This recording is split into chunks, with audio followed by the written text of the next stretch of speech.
Hello and welcome. आज date है 22 नवंबर 2024 और पेपर है द इंडियन एक्सप्रेस। सो ये बड़ा अच्छा सा पेज बना है FICCI की तरफ से। हम आगे बढ़ते हुए अपने न्यूज़पेपर, तो हमारे पहला हेडलाइन न्यूज़ ये है कि देखो यार, पाकिस्तान में हो गया है ओपन पब्लिक पे हमला, जिसमें काफ़ी लोगों की जान चली गई, which is very sad. And moving forward, Russia ने इंटरकॉन्टिनेंटल बैलिस्टिक मिसाइल फायर कर दी है। कहाँ पे? यूक्रेन पे। रिटेलिएटरी मेजर, जो कि इससे पहले जो यूक्रेन ने फायर किया था रशिया पे, जो US वाली सेटेलाइट जिसकी हम बात कर रहे थे, उसका रिटेलिएशन है ये।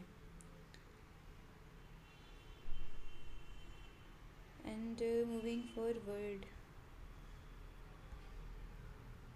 US regulator seeks to break up Google for monopoly forcing Chrome sales। Again Google पे शासित, हम इससे पहले देख रहे थे कल व्हाट्सएप पे कुछ फाइन चार्ज लगा दिए थे, पर उन्होंने मना कर दिया कि नहीं देंगे।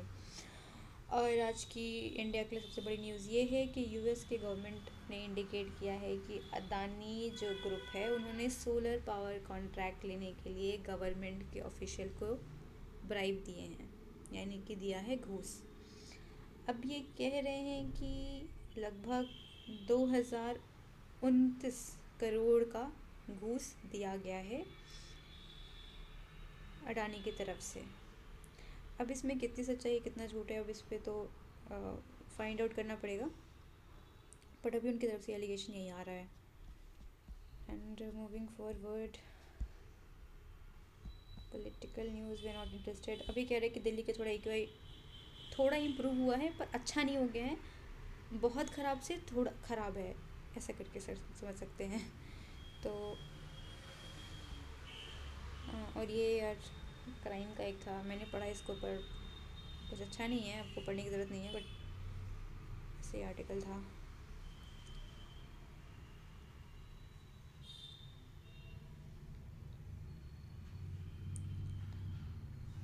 अब ये देखो यार कि किसी को काला झंडा दिखाना इलीगल और डिफेमेटरी नहीं है, ऐसा कहा है केरला हाई कोर्ट ने।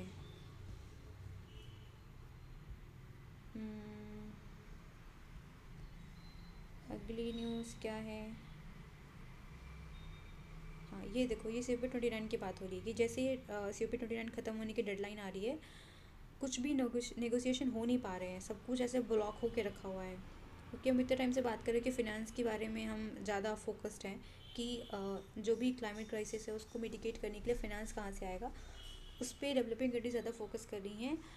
But but there are some countries जो कि जो GST है, ग्लोबल स्टॉक टेक है, जो लास्ट ईयर दुबई में हुआ था, उस पर मिटिगेशन के मेजर चेंज करना चाहते हैं। अब उस मिटिगेशन मेजर पे ज़्यादा फोकस कर रहे हैं। तो इसमें था कि देखो, फॉसिल फ्यूल से हटना है हमें, और रिन्यूएबल एनर्जी 2030 तक ट्रिपल करनी है, और नॉन CO2 गैसेस का एमिशन कम करना है, जिसमें मीथेन है, और कोल की यूज़ को कम करना है। तो इसमें हमारी कॉम्प्रिहेंशन ये थी कि देखो, हम मीथेन तो नहीं कम कर पाएंगे, क्योंकि अगर हमने मीथेन को कम करने के मीजर्स लिए तो हमारा एग्रीकल्चर इम्पैक्ट होने वाला है, जो कि हम अफोर्ड नहीं कर सकते। तो इसी तरह कुछ कुछ और कंट्रीज़ के कुछ कुछ प्रॉब्लम्स है, जैसे कि अरब की कंट्रीज़ ने कहा कि हम फॉसिल फ्यूल को कम नहीं कर पाएंगे क्योंकि हमारी पूरी इकॉनमी फॉसिल फ्यूल पर डिपेंडेंट है। तो ये कुछ इश्यूज़ थे।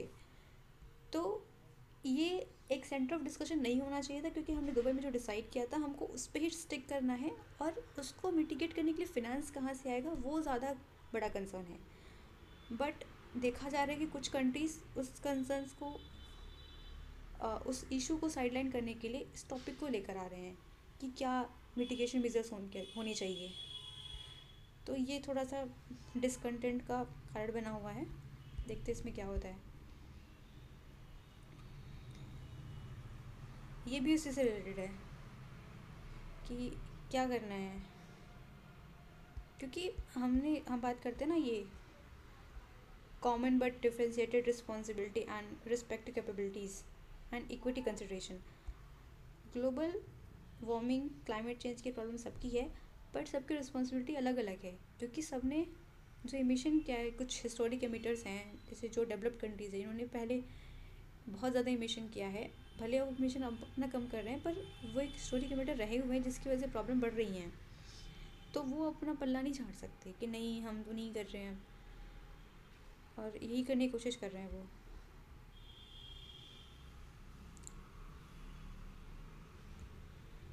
अब कुछ एडिटोरियल्स हैं जो कि पढ़ सकते हो। अब देखो उसमें कुछ खास मिलेगा नहीं, अब इतना बड़ा आर्टिकल पढ़ लिया और कुछ दो चार चीज़ें अच्छी मिल जाएंगी, पढ़ के अच्छा लगेगा ऑब्वियसली, बट उसके बाद ये सब रिटर्न नहीं रहने वाली हैं। और इसमें कुछ फोमो भी नहीं, क्योंकि ये न्यूज़ नहीं है, इनके व्यूज़ हैं, ये अजय वीर जाकर के व्यूज़ हैं और ऐसे ही सबके व्यूज़ हैं, तो उतना फ़र्क नहीं पड़ता। अब ये देखो पोल्यूशन के बारे में डिबेट है।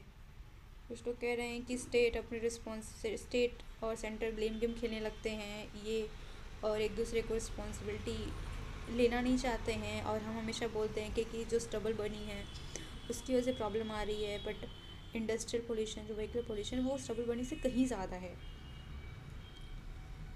अब ये भी कि गवर्नमेंट पॉलिसीज़ में कोई प्रॉब्लम है, क्योंकि हर साल ये प्रॉब्लम कंसिस्टेंट रही है, तो हमें कुछ ना कुछ इसका कंक्रीट सॉल्यूशन देखना पड़ेगा। अब ये देखो plug gap in the form under count form fires, तो हम ये स्टबल बर्निंग का इशू है, तो दिल्ली के अराउंड के जितने एरियाज़ हैं कि यहीं से जो एमिशंस है जो वो आते हैं दिल्ली में, तो पॉल्यूशन का कॉज बनते हैं, तो हम उसको काउंट करते हैं। तो सुप्रीम कोर्ट ने कहा है कि देखो यहाँ पे अंडर काउंटिंग है, क्योंकि अगर हम पोलर सैटेलाइट से काउंट कर रहे हैं तो सैटेलाइट क्या होगा कि रिवॉल्व करेगा, तो एक टाइम पे तो वो रहेगा, पर एक टाइम पे तो वो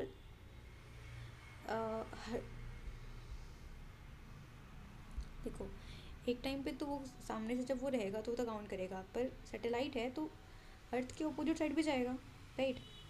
तो इसकी वजह से अंडर काउंटिंग हो रही है, क्योंकि वो कॉन्स्टेंटली उस पर फोकस नहीं है। तो समर सजेस्ट नहीं कि जियो स्टेशनरी सैटेलाइट होगी तो ज़्यादा अच्छी काउंटिंग हो सकती है, but again people are saying कि जियो स्टेशनरी सैटेलाइट से उसमें क्या होता है कि जो स्टबल बर्निंग है वो बहुत, इसका फायर का उसमें बहुत कम होता है, तो वो ना काउंट नहीं कर पाएंगे, वो डिटेक्ट नहीं कर पाएगा, तो फिर भी अंडर काउंटिंग की प्रॉब्लम रह जाएगी। बेसिकली यही है कि अच्छे से काउंट करो, काउंटिंग ही इशू है, उसको करेक्ट करने की कोशिश कर रहे हैं। And I am really sorry for my language, मैं सेंटेंस फ्रेम नहीं कर पा रही हूँ, maybe I hope you all can bear with this. And देखो ये इसी के बारे में बात करते हैं, हम नहीं डिस्कस करेंगे इसको, हम देखेंगे कि इसमें आगे क्या होने वाला है। पहले ये एक नया हुआ है ब्राज़ील के G20 में कि global alliance against hunger and poverty. अब देखो 2015 में हमने 17 सस्टेनेबल डेवलपमेंट गोल्स अडॉप्ट किए थे, जिनको 2030 तक पूरा करना है। 2030 इज़ वेरी क्लोज। तो अब पहले तो हम ठीक ठीक चल रहे थे, पर 2019 का जो पैंडमिक आया उसकी वजह से जो हमारा प्रोग्रेस है थोड़ा सा स्लाइटली डिफ्लेक्ट हो गया है।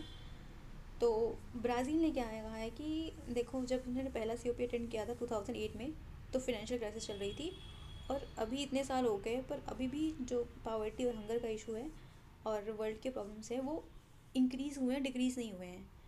तो ये सब चीज़ों को लेकर उसके बाद उन्होंने कहा है कि हम एक अलायंस बनाएंगे जो कि पावर्टी और हंगर को एलिमिनेट करेगा।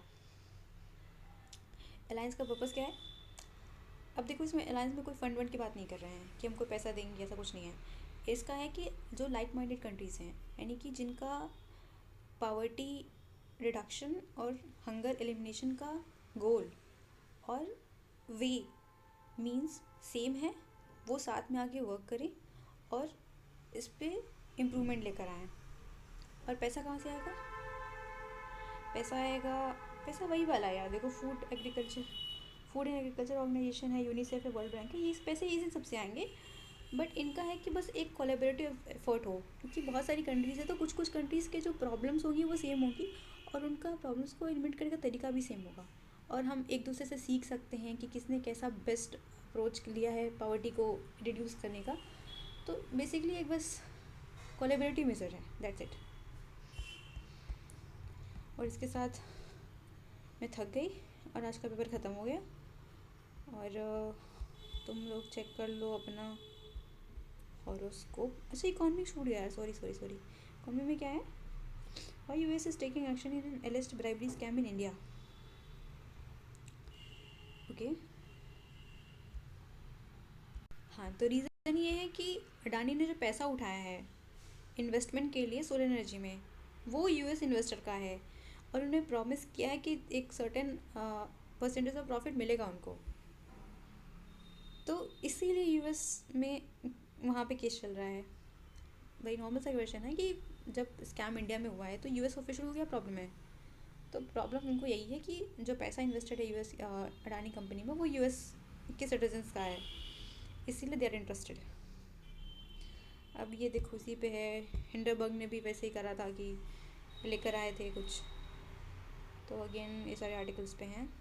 अभी ये देखो कंटिन्यू रहने वाला है, तो हम देखते हैं इसमें क्या होता रहेगा। और अपना अपना हॉरोस्कोप चेक कर लो। Tata bye bye.